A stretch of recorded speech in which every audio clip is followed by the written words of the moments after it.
Hey guys, it's Agent again, and I wanted to continue my Returning to Summoner's War video series here by talking about the top 5 RTA myths and misconceptions that I've encountered since returning to the game. And just a brief overview, I've been away from the game for over 5 years. I only played less than a year when the game came out on the European server. And during that first year and a half a year period when I was playing, I summoned a lot of monsters, spent a lot of money in the game. So my box had a lot of great monsters, including a lot of Light and Dark monsters that are still relevant today and some that are not relevant at all. But what I encountered coming back into the game was a lot of advice in regards to, okay, if you don't have really fast runes, well, what you can do is, you can take turn two and win based off, monster quality or what have you. People would look at my monster box and say, oh, wow, like you have a lot of good monsters. Like I have Tianlang, Ragdoll, and Nephthys. And they would tell me, like, hey, with that team, like you can easily get G1, G2, G3, just take HP lead in and take turn two and you'll be fine. You'll get through Conqueror, no problem at all. But that is a humongous misconception that your monsters are going to dictate what rank you're going to be in. It's just not true. So if you just came back to the game and found yourself dipping your toes into RTA and finding that you can only get into like Fighter 3, like don't be discouraged, because just because you had monsters that you summoned, half a decade ago that were good, it doesn't mean you belong in a certain rank. What makes you get to rank, G1 or C3 or G2 is it's completely your runes. So if someone tells you, okay, you don't have a lot of fast Swift runes, take turn two, that's the first misconception the biggest misconception that could be kind of a roadblock for people who want to be better in RTA, but are becoming really discouraged because people are saying, oh, take turn two, and okay, then you will get to that rank you want to be at based off your monster box. It's just not true. Taking turn two is actually more difficult than making a turn one team. And the reason for that is once you concede in taking turn two, be it you're forced into taking turn two or you're choosing as a strategy to take turn two, you have to have really, really, really good runes. And I don't mean just like fast runes. Like they need to be fast, but they also need to be high quality. Like you would need legend runes with perfect grinds and max rolls on all the substats to survive a first turn team that's going before you. A lot of first turn teams that you're going to encounter in the lower ranks, fighter ranks, are cleaves. Cleaves like Lucian cleaves or like the Japanese cleave with Draco and Shimite or like Kaki. You're basically having to survive, like 100,000 damage or like 50,000 damage in one turn. Like you need to figure out a way to survive that if you're saying I'm a turn two player. The reality is when you hear people say I'm a turn two player, or when you hear people that are giving advice to say, take turn two if your runes aren't that fast. Well, that's not really fair, and that's not really accurate to the top end players who are actively taking turn two. So if you were to look at replays of someone taking turn two, they wouldn't have a Wusa that was 142 speed. Okay, their Tianlang wouldn't be 156 speed. Their Ragdoll wouldn't be 100 speed. Their Nephthys wouldn't be 136 speed. That's just not the reality. The reality is, if you were to actually dive into the boxes of these top end players, anyone from G1 and up or C3 and up, their turn two monsters, let's say Carnal, which is the one of the premier units for running turn two, would be like 180 speed or 170 speed or 100 even 90 speed. I've seen turn two players rocking 190 plus speed violent sets, like insane speed. Like that's faster than my fastest Swift set, And let's take if that was my fastest Swift set is currently on, I think, Chiwu, which I got from farming. This is the fastest Swift set I've had in my entire life. And it's because in the last month, all I did was farm giants besides, doing stuff for quests, daily quests and like events. But I focus on farming giants. I would do maybe 100 to 200 runs a day, or even more on like days I have more time. Maybe 300 runs in a day when the 4 weeks event just came out, when this video was filmed. And I managed to make a rune set of Swift Will at 176 speed. When I was watching a stream today from a G2 player, he showed the chat his Violent Wusa, I believe. And his Wusa was 190 something speed plus on Violent. I'm like, oh, okay. My fastest Violent set is not even on Will, it's my Miles, and it's plus 158.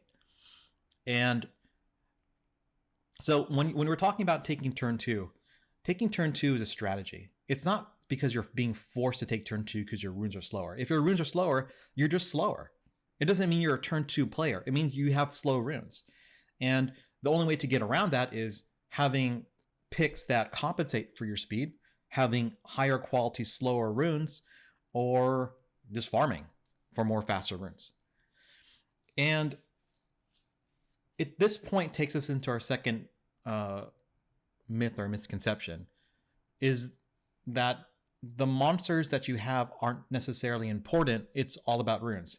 Now, runes are the vast majority of the conversations. Runes are everything that has to do with being good at any part of the game. It's true, yes.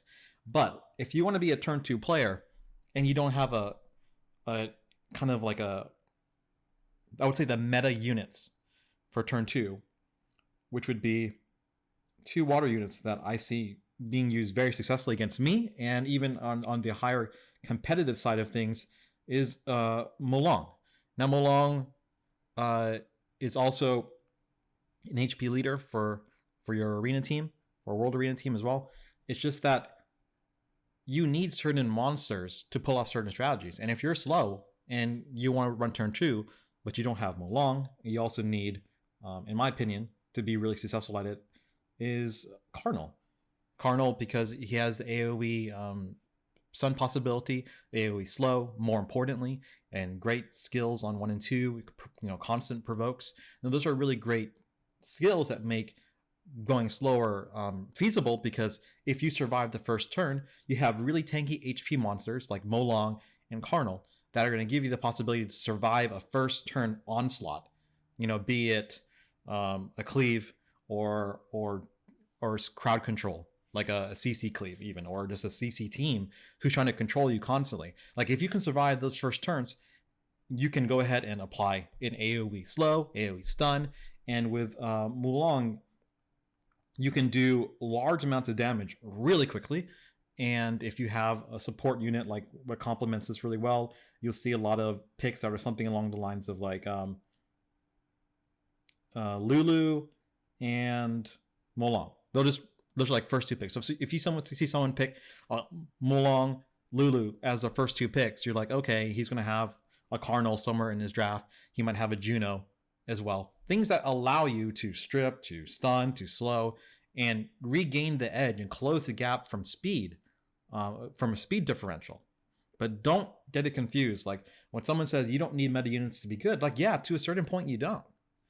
But you need those meta units to compensate for lack of runes if you don't have really good runes. But you also need the meta units to pull off certain strategies that are not turn 1. Like, if you haven't farmed giants all your life, and if you're not rocking plus 200 speed on the more important units like your strippers, like your Chiwu, or like, let's say your CC units, like maybe you run like Poseidon, like they need to be fast. Like they need to be quick. And if you don't have the quick runes, you can't really run this team. You can't run like a CC team and be like plus 150 speed unless you're still, if you want to stay in 5-3 forever. That's the reality. Now, that might be our reality right now. Like, at this very moment, like, I'm not going faster than this for my Chiwu. I'm not going faster. And it kind of, even when I pick Chiwu, all my only Swift set on it can easily get banned, and then I lose out on all the quality I have in that one Swift set because, I don't have the runes for it. Now, the answer at the end of the day is always to have better runes, because if you had, rune sets like that are plus 200 Swift times 2 or 3 sets, then you can have a bunch of different strippers and CCers and you don't have to worry about your best unit getting banned, and you also don't have to worry about taking turn 2. But for now, we are where we're at. Like if you were to start farming right now in Giants, you might not get a rune that you keep or that will be an upgrade for you for weeks. You can farm for a month and maybe not get any rune that rolls quad or quad speed. Well, I mean, I have never had a real Swift rune roll quad speed other than like a flat stat slot 4. And so at the end of the day, if you need to farm runes, yes, to get to the point where you want to be at. Let's say you want to be a C2 player. Well, you need to farm runes for that. You can't compensate for the lack of runes with monsters, but also at the same time, you need monsters to pull off the slower strategies. And then for those slower strategies to work, the runes that you do have, yeah, they're slower, but they need to be really high quality. You need to have a lot of HP. You need to have a lot of resistance. You need accuracy to put those debuffs on. You need defense to survive, all the additional damage from artifacts. So there's a lot of misconceptions that revolve around rank and where you're supposed to be at, and monsters don't matter. Just know that you want to get the monsters that are meta if you want to play in the meta. And when you're not playing in the meta, it means that your rune quality is so superior to your opponent that's why you're winning. And you can get really good examples of that. Like if you were to go to Kenji SW on YouTube, Kenji SW will have people playing with like a Taeor with plus 300 300 speed Taeors, and they're like killing everyone on the first turn. But it's merely because their runes are faster, and because of that, they win. It doesn't even matter what monsters you have. If your runes are so good that the other player never goes, I mean, that makes sense, right? So let's move on to the next point, where it's the stats that really matter. And the stats that really matter, that make sense to us when you start playing the game, you're like, I want more damage. I want my support monsters to have more hit points and defense to survive in like dungeons and especially raid 5. You want those basic stats that make sense. Like I want my attack monsters to be strong with a lot of attack, crit rate, and crit damage. And that's great when you're fighting against the AI or you're fighting in regular arena where you're not fighting against a real player. You're not having to worry about picks and bans and the kind of dynamics that come with World Arena PvP. But the thing that kind of escapes us because of how we train ourselves not to care about certain things is not giving resistance and accuracy their due. And this is even more amplified for the lower ranked newer players or returning players, that resistance can take you further than tankiness sometimes.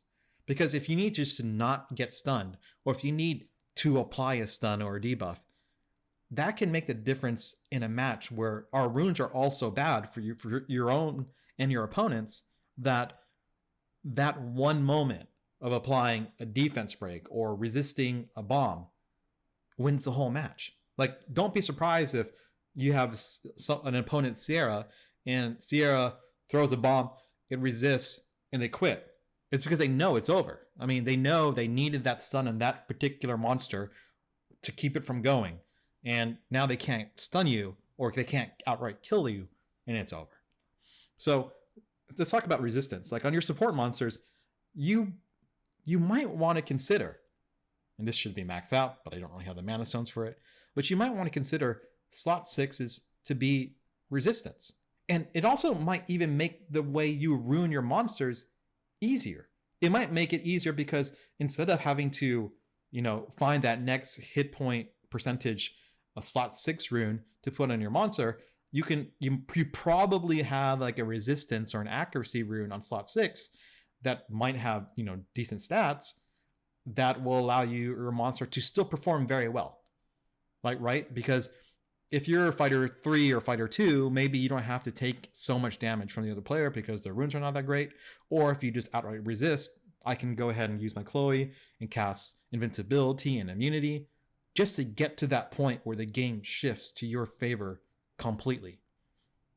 Yeah, and I mentioned, it doesn't have to be resistance. Like, let's say, you have accuracy. Like, let's say you have an accuracy rune. Like on my Okeanos, I have an accuracy on slot 6. Not to mention because I don't really have a lot of other options for slot 6. But at the same time, what is an Okeanos, or what is any monster that does debuffs at all that can't land them? Like, if you can't land your debuffs, like, what are you? That monster is useless. Like, let's say you were to rune him damage, but then you don't land his stun, or if you don't land Okeanos' reset, which is really, really important. Like, if you don't land these two skills because your accuracy is 20 and your opponent has like 100% resistance, then you might as well have just bought in 3 monsters and called it a day and realized, okay, I'm going to lose this match. Accuracy can be really important at these lower ranks because it's something a lot of people don't consider, and resistance as well for their support units. They just don't consider that accuracy and resistance are valuable. And it should be valuable for you for now, because it gives you rune flexibility to put other runes on other monsters. At the same time, it gives you the ability to kind of surprise your opponents with the fact that nothing's landing on you and you're landing everything. They also should mention at the same time that the other monsters that you do have, you kind of have to work on the resistance and accuracy for them as well. Like, for if you have a support monster like Miles, he's a damage dealer, but he's rune like support. For him to do damage, he needs resistance, right?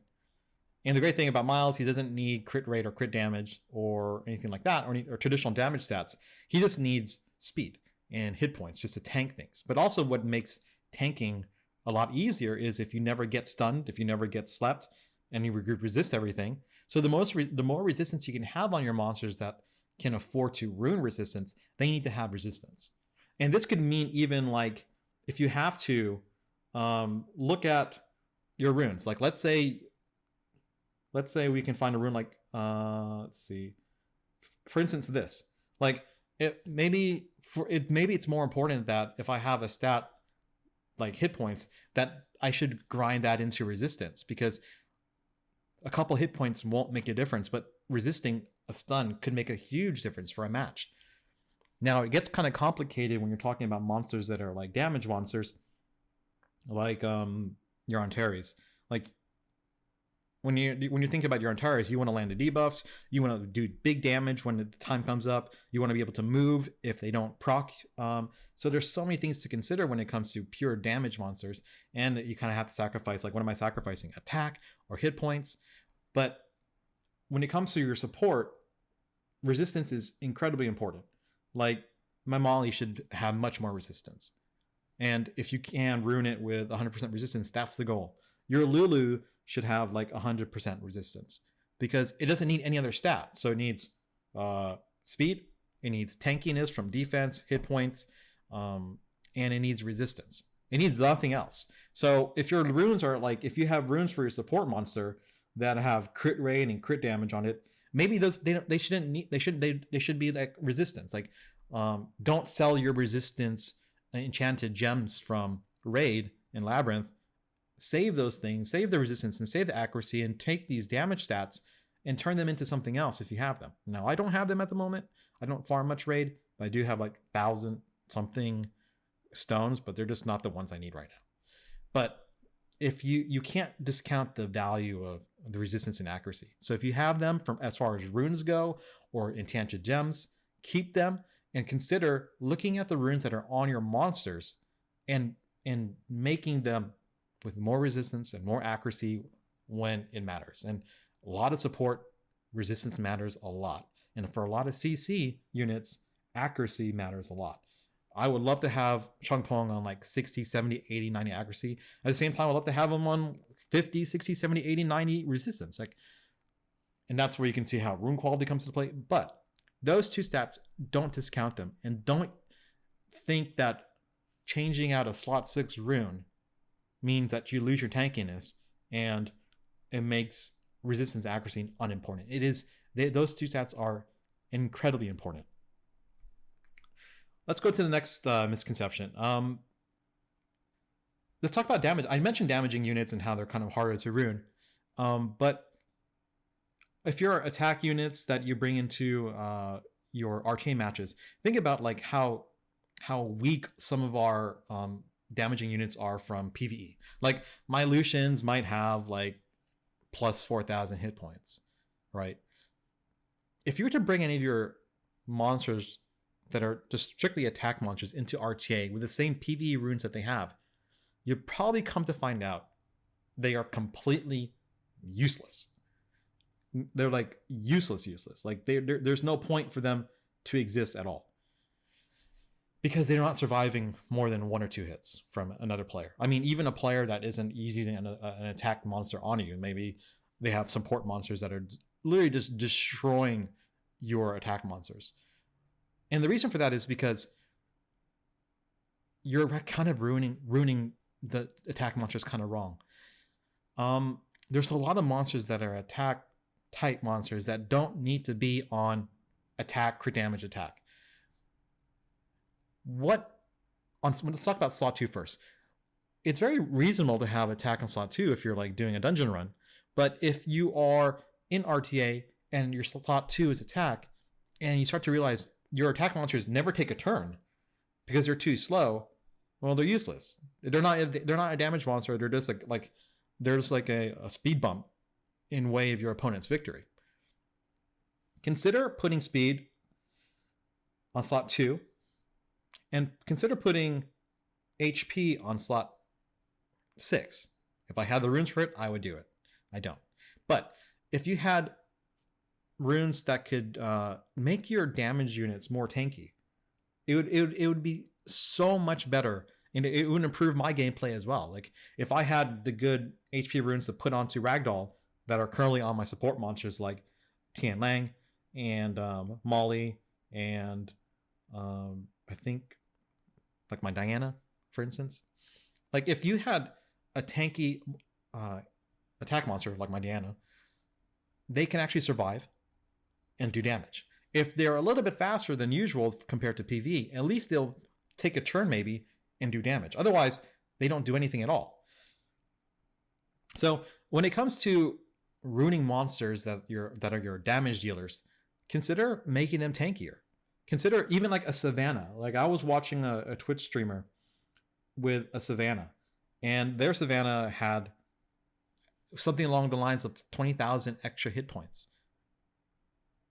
And you'd find that the enemy would always consider like, oh, Savannahs are a great first target because they're much weaker than the support monsters that surround her.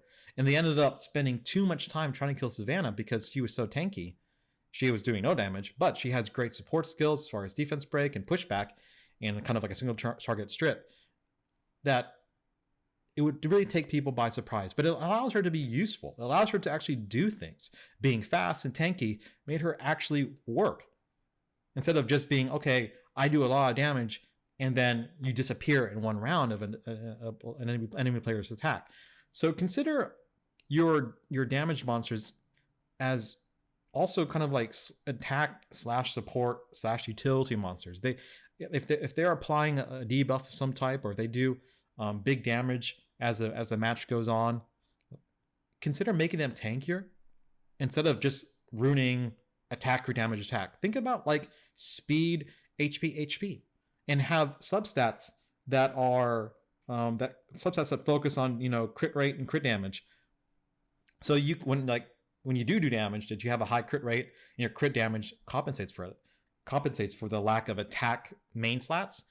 But also at the same time, what the great thing about the new artifacts that came out with is that they provide a lot of extra damage by just by the means of additional damage. So if you can farm artifacts that have additional damage by speed, attack, HP, or if they have like skill 1, 2, 3 crit damage plus, those are awesome ways to compensate for not having attacks on your slot 2s and slot 6s, but they also can give you the tankiness you need to survive damage from the opponent and do damage as well.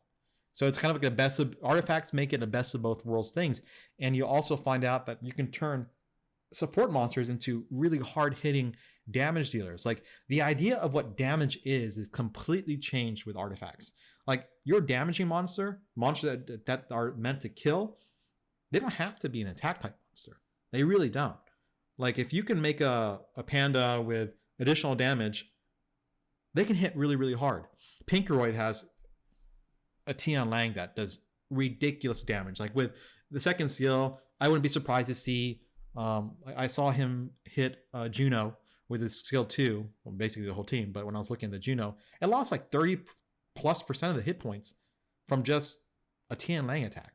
And you know it's because of the artifacts. It's because the artifacts have a lot of additional damage from some type of stat.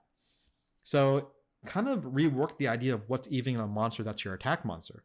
It could be a support monster. It can be an Oracle. Like Juno with additional damage becomes a monster per round that's hitting for 2.6k times 3 every round with the first skill. And you're realizing like, oh, that can be a lot more than my Ragdoll hits for.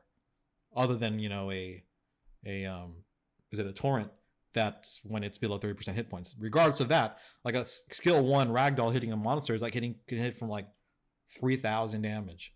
And the Juno that I bring in will hit for like 2,500 times 3, so 7,500 damage. And it increases its attack bar. So be flexible with what you use to kill the opponent. Think about making monsters tankier to take them off guard, but also tankier attack monsters are kind of meta already. You need to survive. And so think about it like that. Okay, let's talk about the last misconception I have noticed about RTA in particular in regards to Summoners War and players, returning players, new players, and old players alike, is that RNG is what's keeping them from being better. RNG isn't working in their favor enough, or it wasn't that that their play was imperfect. It was more that RNG was the reason their opponent won the game and that they lost. Now, it's not necessarily true. When it comes to RNG, you have to take a look at kind of like the big scope of the game, where they're going to get ours. I'm sorry, they're going to get theirs. They're going to have a bunch of procs one game, but you're going to get yours too. You're going to get a bunch of procs too.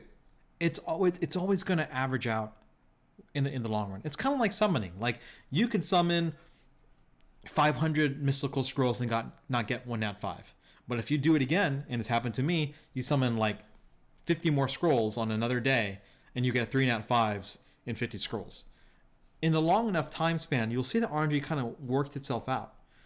So you can't rely on the excuse of RNG as a crutch to why you're not higher ranked than what you were. You can't use RNG as an excuse to be like, okay, I played this perfectly, and I've seen streamers and YouTubers, I see them complain that, oh, that person's RNG is the reason why they won. Like, yeah, there are certain matches where RNG is the reason why your opponent won. But it kind of glosses over the factors. There's misplays in the match itself, but even more importantly so, there's missed picks and missed bans when you're actually before the match starts, in the pick ban phase of RTA.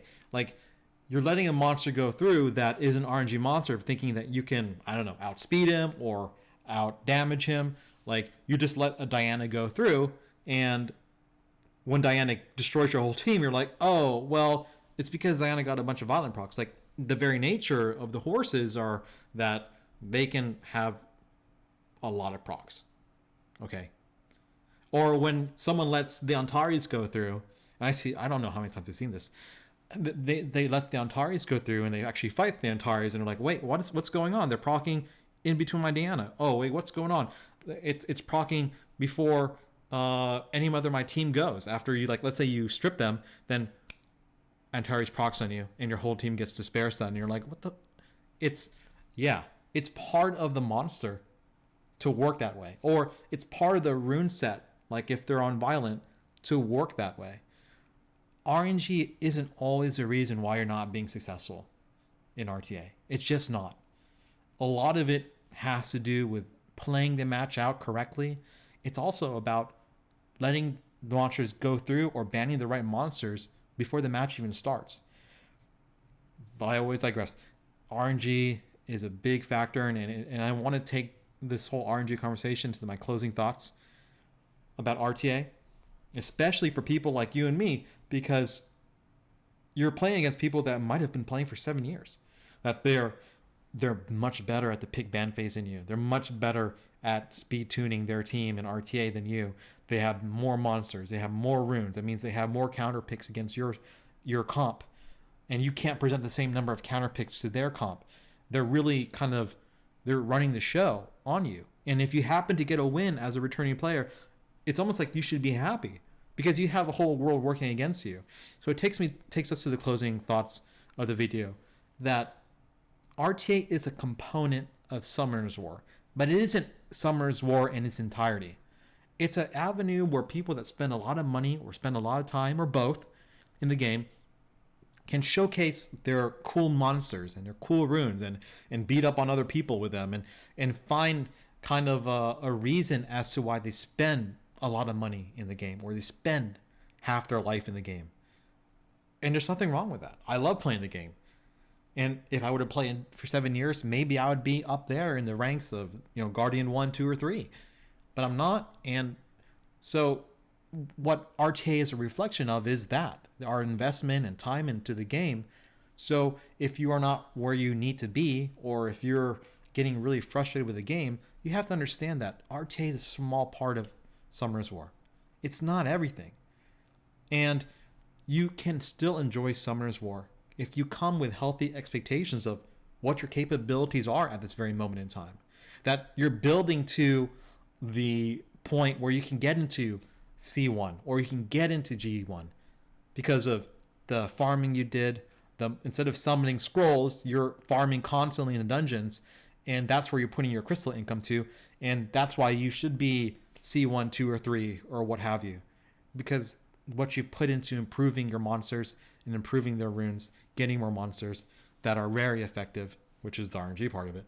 But don't get frustrated if you're not successful in RTA off the bat. Don't get frustrated if you aren't achieving the rank that you think you need to be at. It's not about your monsters. It's not about your runes. It's about everything.